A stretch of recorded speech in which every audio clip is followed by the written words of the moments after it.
За сайн байцгаана уу? Та бүхэндээ 6 сарын 29-ны өдрийн мэндийг хүргэе.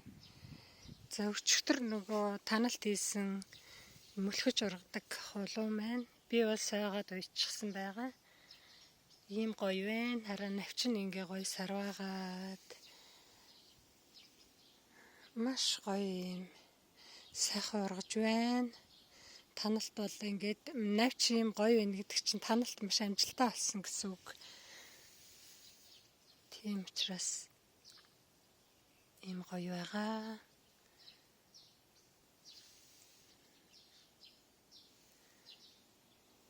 За би сая слайд өгчихсөн.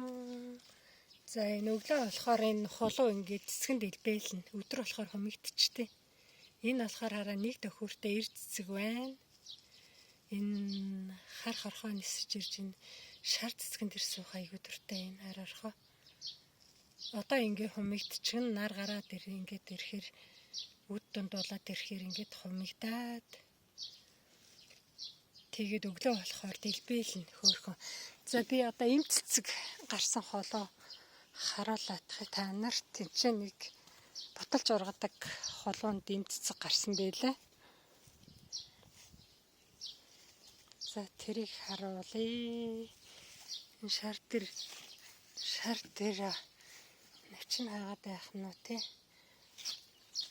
За энэ болохоор эм цэцэг байна хөө.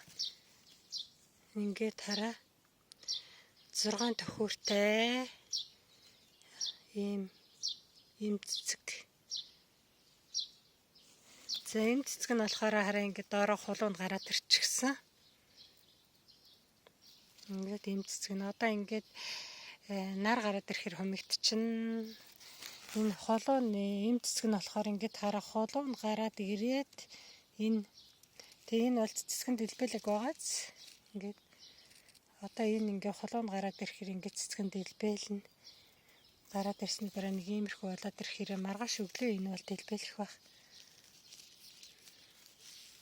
За юм бэ. Энэ тэгээ хулуу болохоор ялангуяа давсаг бөөрийн өвчин тэгээ тийм юмд бол дээд зэргийн сайн шээс хөөх зориулт. Тэгээ хулуу бол дотор хэрэгтнийг айгуу сайн цэвэрлдэг. Тийм учраас энэ хулуугаа сайн тариад та нар тэгээд хулуугаараа одоо гоё шүүлмэл хийж уухт их сайн шүү. Тийм учраас хулуугаа сайн тариарай гэд та бүхэндээ хулууныхаа бичлэгийг л оруулаад байгаа шүү дээ. За өдрийг сайхан өнгөрүүлээрэй.